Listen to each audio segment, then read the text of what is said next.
Is scientific consultant Dr. Andre Menache. Good afternoon. Good afternoon.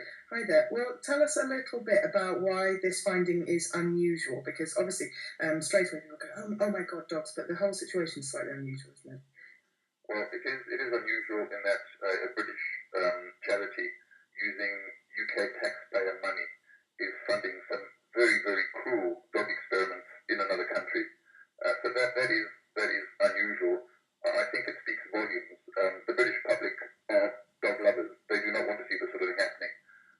The people in the Netherlands and Holland are also very much against dog experiments. So it's possible that these experiments will actually, if public pressure continues, these dog experiments won't take place. This is what we hope. Would these kind of experiments be legal in the UK using dogs? They would be legal. The question is, are they scientific? I mean, as a veterinary surgeon, the dog heart cannot predict what will happen in the human heart. The dog heart is designed for an animal walking on 4 legs. It has a far better blood supply than a human. People die of heart attacks. Dogs don't die of heart attacks. They'd rather die of heart failure. I can get different results if I use a Labrador and if I use a Greyhound. There are even differences in the way men's hearts and women's hearts function. And I'm not talking about falling in love. There are heart drugs out there that are 4 times more potent in women than in men, and some women have died because of these heart drugs. So if a man cannot predict what will happen in a woman in terms of heart function, how is a dog going to predict what's going to happen in a human? Well, why are they being used then? I would say these researchers are old school. This is the sort of research I've looked at. The research team, they've been doing this for about 15 years.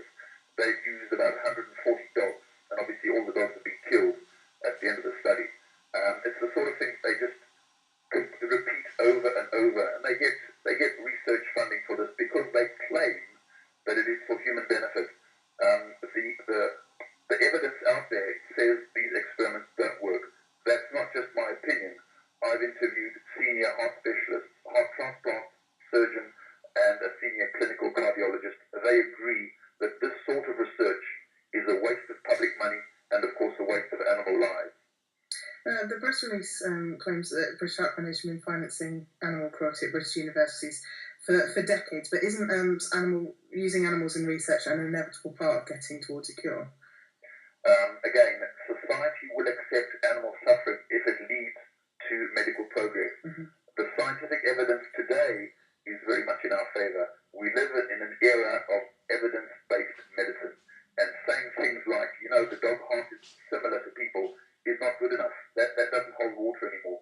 In fact, the British Medical Journal a couple of months ago came out with a very, very strong article, and an editorial, in fact, asking the question, is animal experimentation sufficiently evidence-based to continue to be used as a cornerstone of medical research? So if the scientific community are beginning to ask serious questions like that, then I think the public has a right to know what's happening, especially with their money, with their donations, with taxpayer money.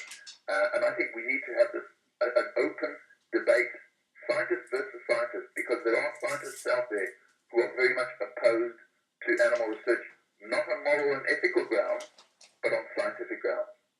Do you think that British Heart Foundation were fully aware of the situation they were going into, or is there just not enough research going into what they're funding, or how did this happen, do you know?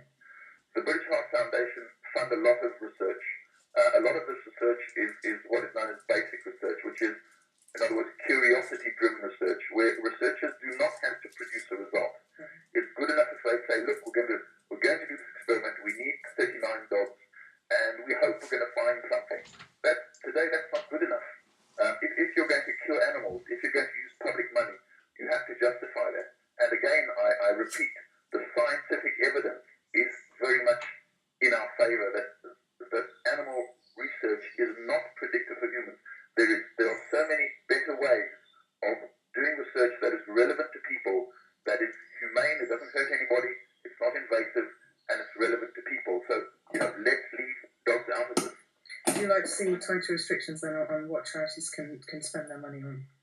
I would like to see medical charities use money for prevention and also relevant to the species that they are studying. So if it's for human benefit, Let's study human tissues, human cell culture, human stem cells, all that sort of thing. Non-invasive imaging. There is so much material out there. There's so many research possibilities that do not require the use of animals.